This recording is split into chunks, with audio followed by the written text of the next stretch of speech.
The council chamber stretched wider than most cities. 10,000 representatives from across the galaxy filled the vast space with noise. They spoke in 100 different languages through translation devices that hummed and clicked. Above them, the dome showed the stars in perfect detail. Verath Prime glowed below, its oceans catching the light of 3 suns. Vornis stood at the center platform. His scales gleamed under the artificial lights.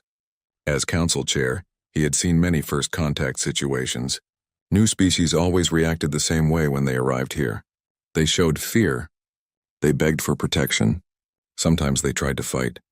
Always they understood how small they were compared to the Empire. Today would be different, he thought. The humans had agreed to meet. They sent word 3 weeks ago from the edge of known space. Their message was polite, simple. They wanted to talk. Nothing more. Vornis expected them to arrive with fear in their eyes like all the others. The main doors opened. The chamber fell quiet. All eyes turned to watch. 3 humans walked in. They wore simple dark suits. No weapons, no guards. Just 3 people walking calmly across the massive floor. The one in front was a man with gray hair. He moved with steady steps. His face showed no emotion. Behind him walked a younger man and a woman. They looked around the chamber with quiet interest. Vornis felt the first hint of confusion. Where was the fear? Where was the shock at seeing 10,000 alien species in one room? The gray-haired human reached the platform. He stopped exactly at the proper distance. He bowed slightly. His eyes met Vornis without hesitation.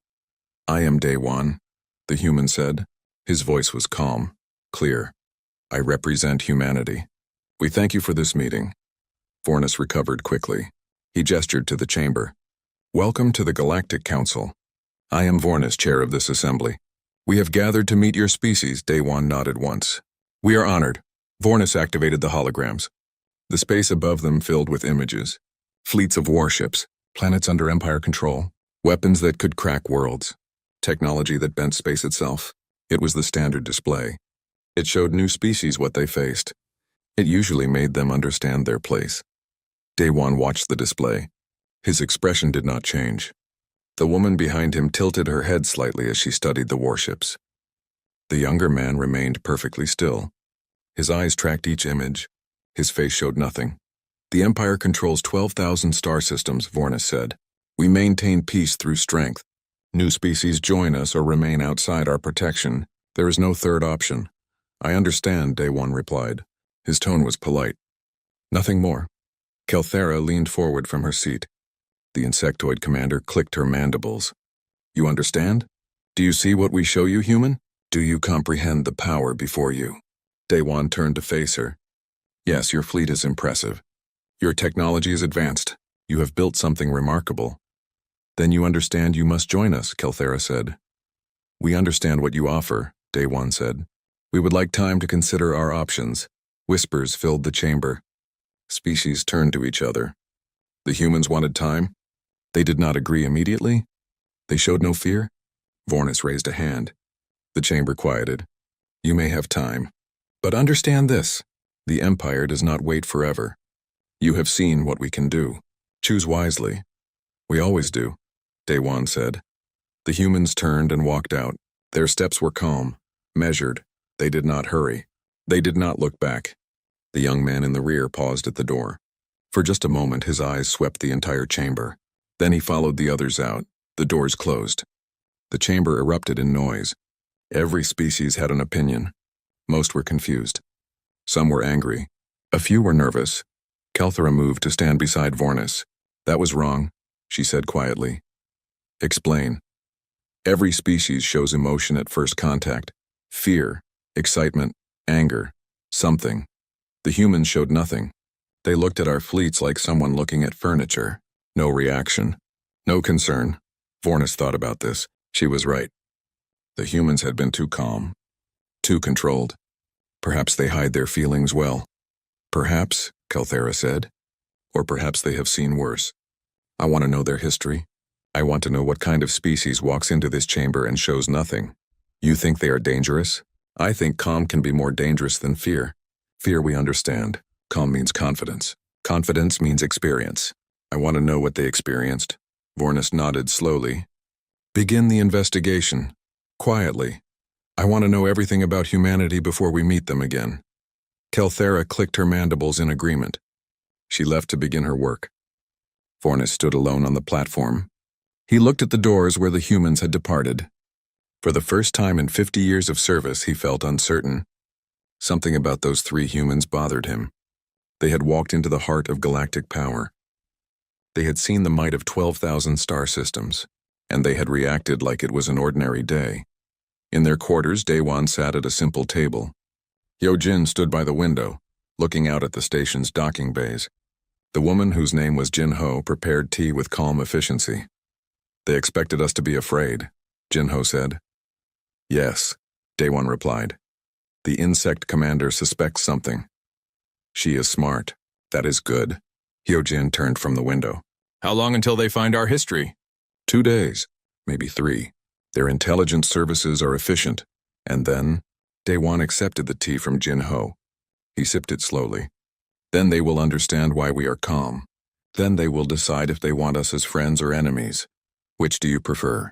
Jinho asked. Friends, Daewon said quietly. Always friends. We have fought enough wars. But if they choose to make us enemies, we will survive that too. We always do. Hyojin returned to the window. His eyes tracked the movement of ships in the distance. His military mind cataloged weapons positions, shield generators, and tactical weaknesses. He did this without thinking about it. It was habit, training, instinct developed over thousands of years of human conflict. Outside, the station continued its business. Ships came and went, species traded and talked. The Empire functioned as it always had. But in the intelligence division, Kelthera began her search. She wanted to know about humanity. She wanted to understand their calm. She would find her answers. And when she did, she would wish she had never asked the question.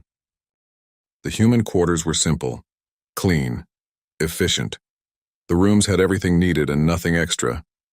Daewon seemed content with this. Jinho arranged her workspace with careful precision. Hyojin stood by the window most of the time, watching the station's activity with quiet attention. Other species found this strange. Ambassadors usually demanded luxury. They wanted to show their importance. They decorated their spaces with art and symbols of power. The humans did none of this. They simply existed in their quarters like soldiers in a temporary camp. On the second day, a delegation arrived. Thax led them. His feathers were bright blue and gold. He was from a species known for aggressive trade practices. They controlled several important trade routes. Thax believed in showing strength through intimidation. He entered the human quarters without asking. 5 others followed him. They spread out across the room, taking dominant positions. It was a tactic. Make the other party uncomfortable. Force them to react. Daewon looked up from his reading. He set the tablet down. He stood slowly. Welcome. How can I help you? Thax ruffled his feathers. I come to discuss reality. You humans think you have choices. You do not. The Empire controls everything, trade, resources, protection. You will join us. The only question is what you will pay. I see, Daewon said. His voice remained calm. And if we prefer to remain independent? Then you will have no trade, no allies, no protection when pirates come. Your colonies will struggle. Your people will suffer. Eventually you will beg to join us, Daewon nodded slowly. That is one possibility. May I offer you tea while we discuss alternatives? Thax stared at him. The human showed no anger, no fear, no reaction to the threats. It was unnatural. Every species reacted to threats. It was basic psychology.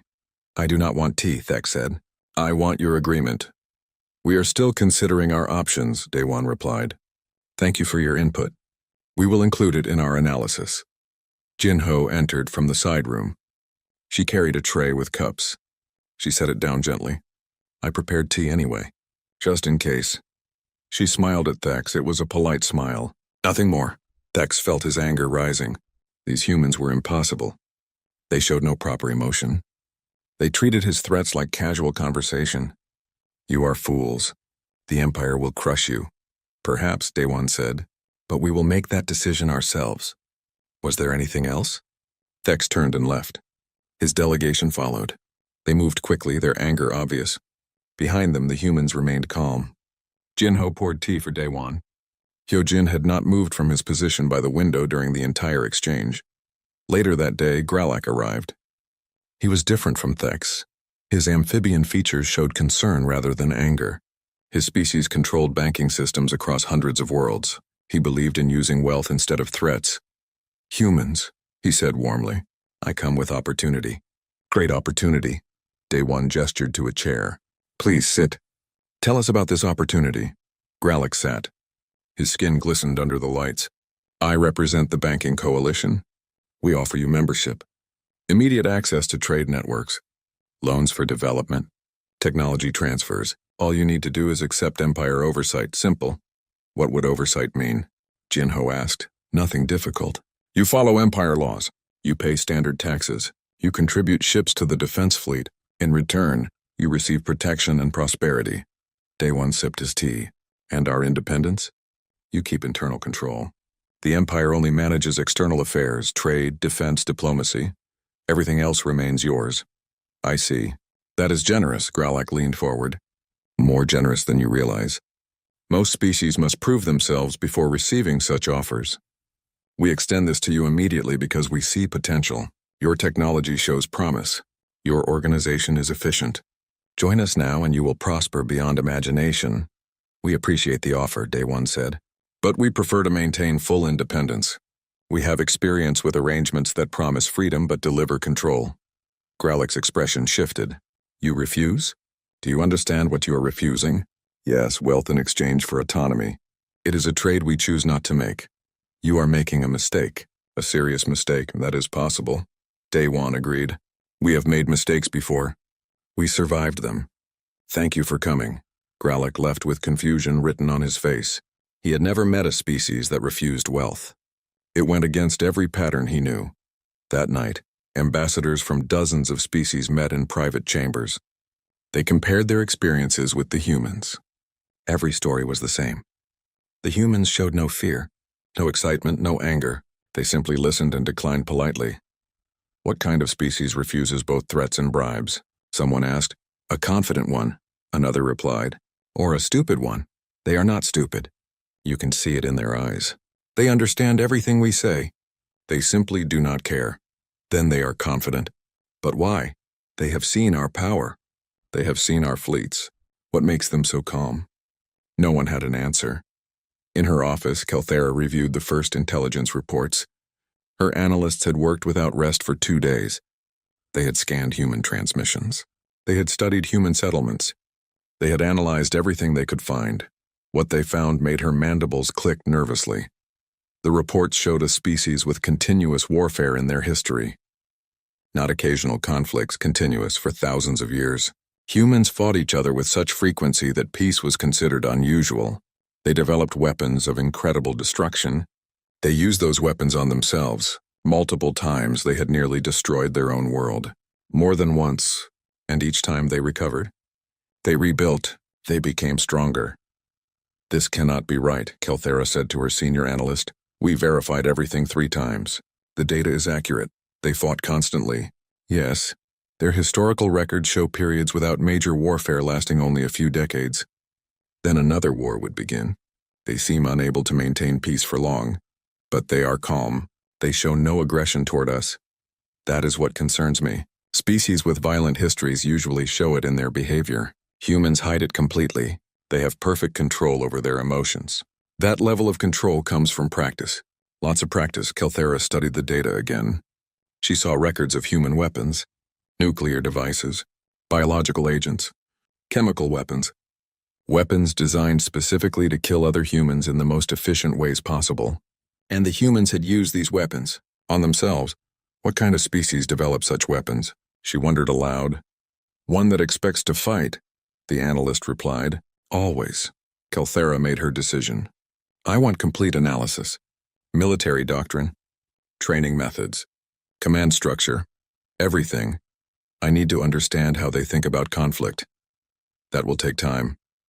"Then start immediately." The analyst left.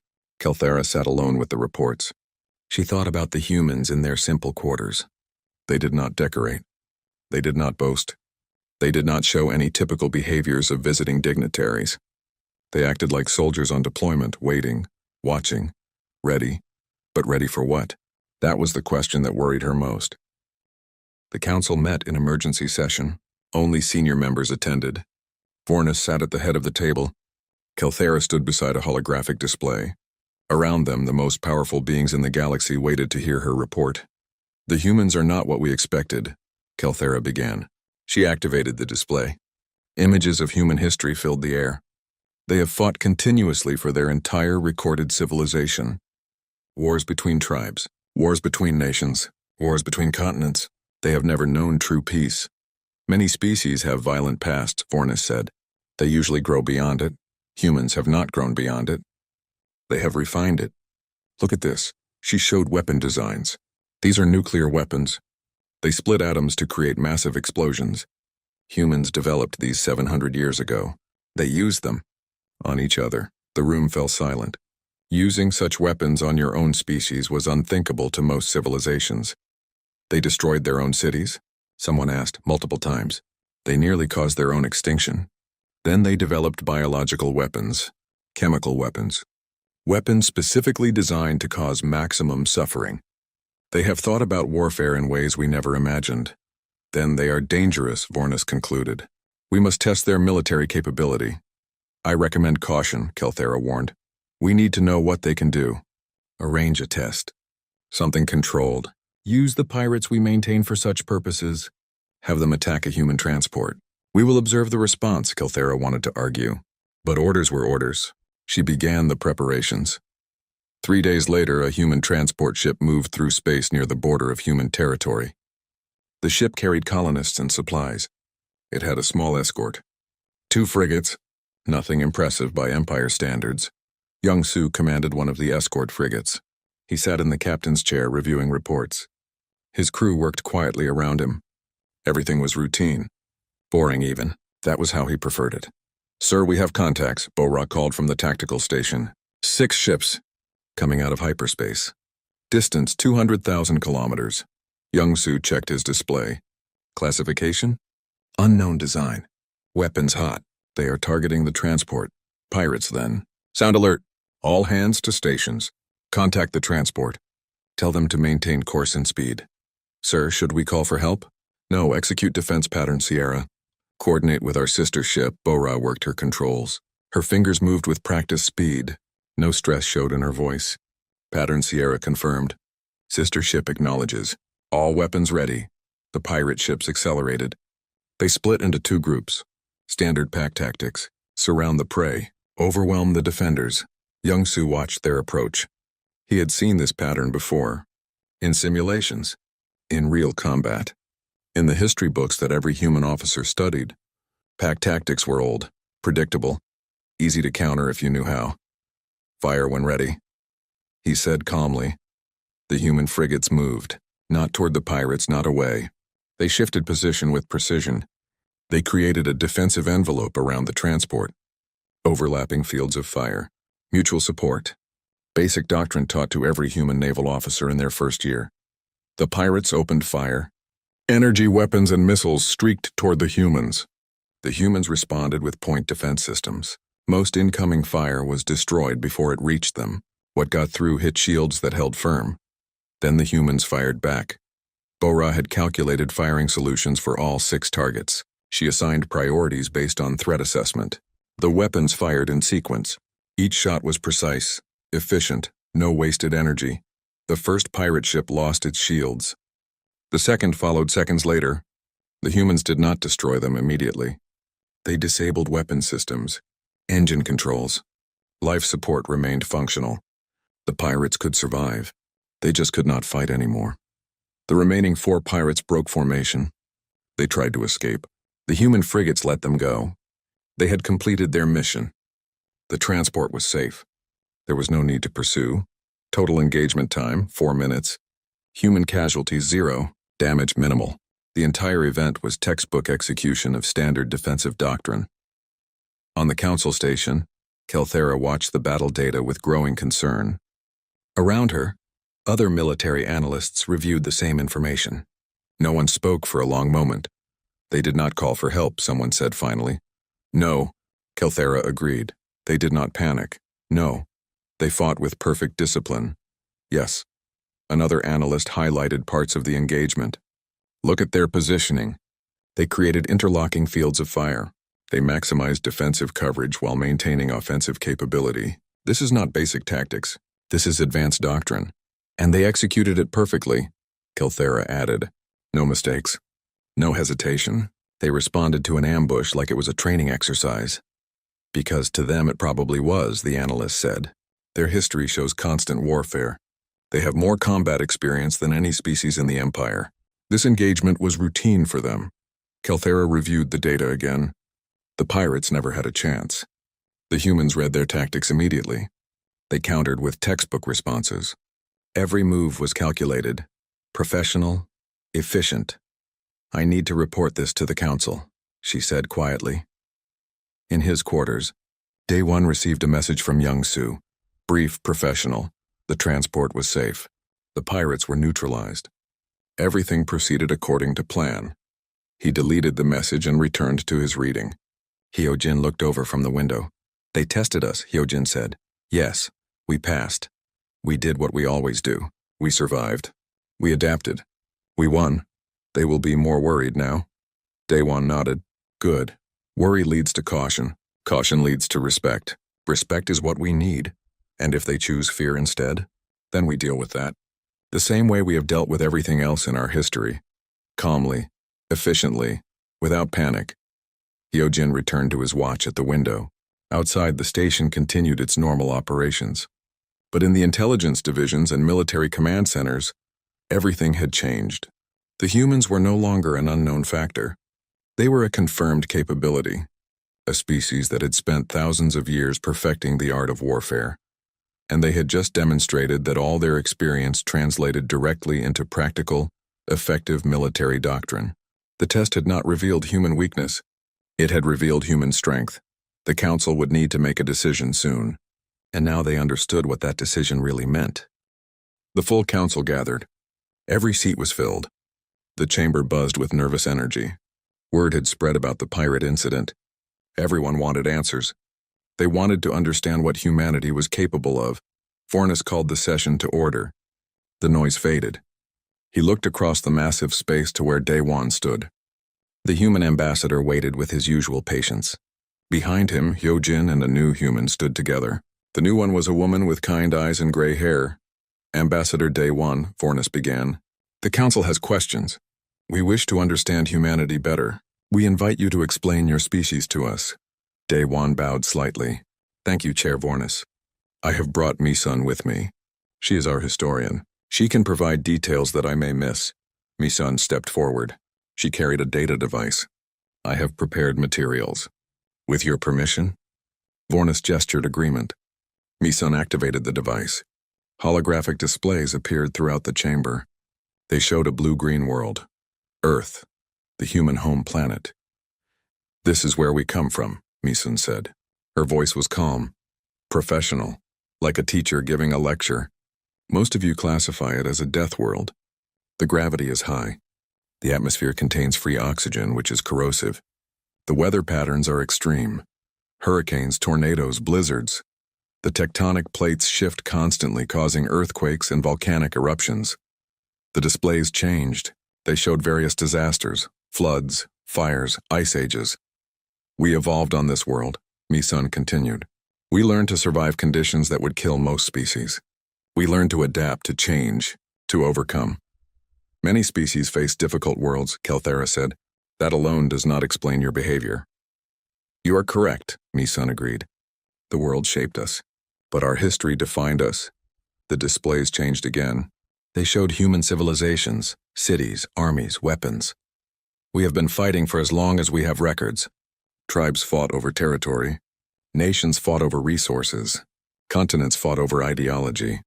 The images became darker, battlefields covered with bodies, cities burning, mushroom clouds rising over devastated landscapes.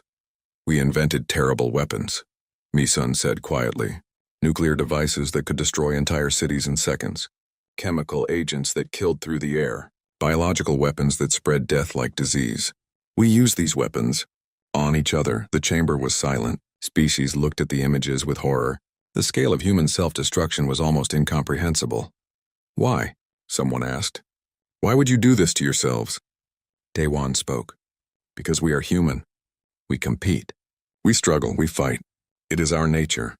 For most of our history, we had no external enemies, so we fought each other. We learned warfare through constant practice. But you survived, Vornis said. You did not destroy yourselves completely. We came close. Many times, Meeson showed more data. At our worst point, we had enough nuclear weapons to destroy all life on Earth several times over. We stood on the edge of extinction. We looked into the abyss, and what stopped you? Kelthera asked. Fear, Daewon said simply. We became afraid of what we could do, so we learned control. We learned to step back from the edge. We learned to manage our aggression instead of letting it consume us. And your calm? Vornis asked. Your complete lack of fear when you came here? Where does that come from? Daewon met his eyes. Because we have seen worse. You showed us your fleets, your weapons. Your power, it is impressive. But we have faced extinction. We have stood at the brink of total annihilation and chosen to pull back. After that, external threats become manageable. Meeson brought up new images. Human military training. Soldiers practicing. Ships running drills. We train constantly. Every human who serves in our military learns from thousands of years of experience. We study every battle, every strategy, every mistake. We have a saying, those who forget history are doomed to repeat it. So we never forget. You train to fight us? Thex demanded, his feathers ruffled with anger. We train to fight anyone, Hyojin said. It was the first time he had spoken. His voice was quiet but clear. Fighting is what humans do. We cannot change our nature. We can only direct it. Control it. Use it wisely. So you admit you are dangerous, someone said. Yes, Daewon agreed. We are dangerous. Every species with weapons is dangerous. The question is whether we use that danger responsibly. We believe we do, the pirate test, Kelthera said. You knew we sent them. We suspected. The timing was too convenient. The tactics were too organized. Pirates are usually more random. Yet you did not protest. You did not complain. Why would we? You needed to understand our capabilities. The test served that purpose. Our people were safe. The pirates survived. Everyone learned something useful. Vornis stood. He walked to the edge of his platform. Let me be direct, Ambassador. What do you want from the Empire? What is humanity seeking? Daewon considered his words carefully. The entire chamber waited for his response. We want to be left alone, he said finally. We want to develop our worlds in peace. We want to trade freely with those who wish to trade with us. We want to build our civilization without interference. That is all. And if we refuse, if we demand your submission, then we will respond the way we always have throughout our history. We will survive. We will adapt. We will resist, and eventually we will win. Not because we are stronger, not because we are smarter, but because we have had thousands of years of practice at surviving impossible situations. The chamber was silent. The weight of those words hung in the air. Every species present understood what Daewon was saying. Humanity would not back down. They would not surrender. They would fight with all the experience and determination that their violent history had given them. You threaten us, Thex said. No, Daewon replied. I state facts. Threats involve intent to cause harm. We have no such intent, but we will defend ourselves if necessary. That is not a threat. That is a promise of survival. Meeson added one more display. It showed human colonies, children playing, families working together, cities at peace. This is what we want. This is what we are building. We have finally learned to turn our energy toward creation instead of destruction. We would like to continue that process. But if forced to choose between peace and survival, we will always choose survival. Always. Vornis returned to his seat. He looked tired. Thank you, Ambassador, Historian. You have given us much to consider. The Council will deliberate and contact you with our decision. Daewon bowed. The three humans left the chamber. They walked with the same calm they had shown when they arrived. Nothing had changed in their demeanor. They had revealed their entire history. They had admitted their capacity for violence. And they remained completely composed. After they left, the council sat in silence. Finally, Kelthera spoke. We need to decide. Do we make them allies or enemies? Can we afford to make them enemies? Someone asked, can we afford not to? Another replied. Vornis raised his hand for quiet. We will vote. But first we will think. This decision will shape the future of the Empire. We must choose wisely. The council adjourned. But everyone knew what the real question was. Not whether humans were dangerous. They clearly were. The question was whether that danger was better as an ally or an enemy. And after seeing human history, the answer seemed clear. 3 months had passed. The council chamber looked the same as before. 10,000 species filled the space, but the atmosphere had changed. There was no curiosity this time. No contempt. Instead, there was respect. And something else. Understanding. Vornis stood at the center platform. He looked older than he had 3 months ago. The weight of difficult decisions showed in his posture. Around him, the council members waited quietly. Everyone knew what today meant. The doors opened. Daewon walked in. This time he was not alone. Behind him came Hyojin, Misun, and several others. Youngsu was there. Bora walked beside him. Jinho carried a ceremonial case. They all moved with the same calm purpose they had shown from the beginning. They reached the platform. Daewon stopped at the proper distance. He bowed. His expression showed quiet satisfaction, but no arrogance. Ambassador Daewon, Vornis began. The council has reached its decision. We have debated for many weeks. We have considered all options. We have thought deeply about what humanity represents. Daewon waited. His face showed nothing, but his eyes were alert, aware. We recognize that humanity is unique, Vornis continued. Your history is unlike any species we have encountered. Your capabilities are substantial.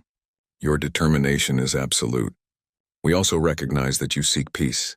You desire cooperation rather than conflict. He paused. The chamber was absolutely silent. Therefore, the council offers humanity something we have never offered before. Not membership, not protection. Partnership, equal partnership. You will join the Empire as equals. You will have full voting rights. You will maintain complete sovereignty over your territory. You will contribute to common defense, but you will not be subject to our military command. In exchange, you will have access to all Empire resources and technology. The chamber erupted in noise. Some species cheered. Others protested. Many simply talked among themselves. It was unprecedented. The Empire had never offered equal partnership before. Vornis raised his hand. The noise faded. He looked at Daewon. What is your response? Daewon was quiet for a moment. Then he bowed deeply. On behalf of humanity, we accept. We are honored by your trust. We will prove worthy of this partnership. Vornis descended from his platform. He walked to Daewon. They stood face to face. Then Vornis extended his hand in the human gesture of greeting. Daewon took it. They shook hands while the chamber watched. Jinho opened the ceremonial case. Inside was a document, the partnership treaty. It had been prepared according to human and Empire legal standards. Both sides had reviewed every word. Everything was ready. The signing ceremony was brief, efficient. Both sides marked the document. Witnesses confirmed it. The treaty was sealed. Humanity was now part of the Empire, not as subjects, as equals. After the ceremony, Vornis invited Daewon to his private office. They sat across from each other.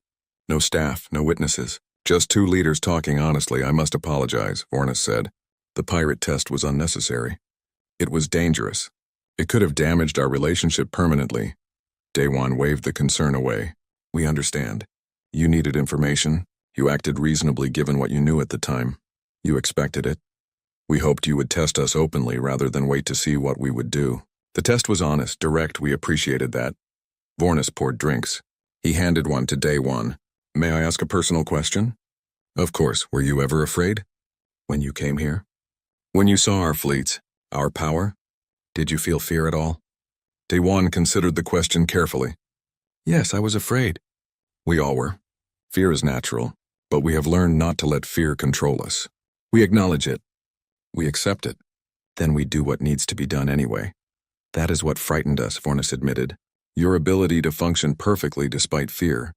It suggested either incredible discipline or dangerous recklessness. We needed to know which. And what did you conclude? Discipline. Absolute discipline born from necessity. You learned to control yourselves because the alternative was extinction. That kind of self-control is rare, valuable. It is why we offered partnership instead of demanding submission. Daewon raised his glass. To partnership, then. To partnership, Vornis agreed. In another part of the station, Kelthera met with Hyojin and Youngsu. They sat in a military briefing room. Tactical displays covered the walls. "I have a proposal," Kelthera said. "Joint military exercises. Our forces training together. Sharing tactics and doctrine, learning from each other." Hyojin nodded. "We would welcome that. Exchange programs would be valuable. Your technology could enhance our capabilities. Our experience could inform your training methods. I am particularly interested in your approach to crisis management," Kelthera continued. "The way you maintain calm under pressure. That is something we could learn," Youngsu spoke. "It is not complicated. We train until responses become automatic. We practice until stress no longer affects performance. We study history until we know every possible mistake to avoid. Then we trust our training and do our jobs. Simple in concept, difficult in execution," Kelthera observed. "Yes," Hyojin agreed. "It takes years to build that kind of discipline. But we can teach the principles. Your people can adapt them to your own needs." Kelthera clicked her mandibles in agreement. "I look forward to working together." The human delegation prepared to leave. Their ships waited in the docking bay. Supplies were loaded. Crew performed final checks. Everything was ready for departure. Daewon stood at the airlock. Vornis came to see them off. Around them, other species watched. The humans had become something of a curiosity. Everyone wanted to see them one more time before they left. "Safe travels, Ambassador," Vornis said. "We will meet again soon to begin implementing our partnership." "We look forward to it," Daewon replied. He turned to enter the ship. Then he paused. He looked back at Vornis. "You asked why we stayed calm. I gave you one answer. But there is another reason. What is that? Because panic serves no purpose. Fear without control leads to mistakes. Mistakes lead to death. We learned this lesson over thousands of years. We learned it through countless wars, through near extinction, through every crisis our species has faced. Staying calm is not a choice for us. It is survival instinct. It is what kept us alive when everything else failed." He paused. His eyes met Vornis directly. "You have not faced what we have faced. Your empire has known mostly peace, order, stability. Those things are precious, but they make you unfamiliar with true crisis. We know crisis intimately. We have lived with it for so long that we no longer react the way you expect. That is not confidence. That is familiarity with danger. And that is what frightened you." Vornis was quiet. He understood now. The humans were not fearless. They were not reckless. They were simply so accustomed to danger that they treated it as normal. They had normalized crisis through constant exposure. It was the most alien thing about them. "Thank you for explaining," Vornis said softly. Daewon nodded once. Then he boarded the ship. The airlock closed. The humans departed. Vornis watched the ship pull away from the station. It accelerated smoothly. Within minutes, it reached the edge of the system. Then it jumped to hyperspace and disappeared. He stood there for a long time thinking. The Empire had gained powerful allies, but it had also learned a profound lesson. There were species in the galaxy that had experienced things the Empire could barely imagine. Species that had been forced to adapt in ways that seemed impossible. Species that had learned to survive through pure determination and discipline. Humanity was such a species. They had entered the Empire not with fear or aggression, but with calm. That calm was their greatest weapon. It was also their greatest gift. They could teach the Empire what it meant to truly survive, what it meant to face extinction and choose to continue anyway. Vornis turned and walked back into the station. Behind him, the stars continued their eternal dance.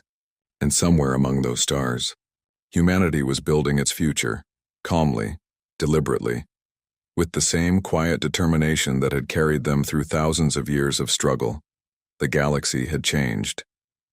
The Empire had a new partner, and that partnership would be built on mutual respect, shared goals, and the understanding that true strength comes not from weapons or technology, but from the ability to remain calm when everything falls apart. That was the human way. And now it would become part of the Empire as well.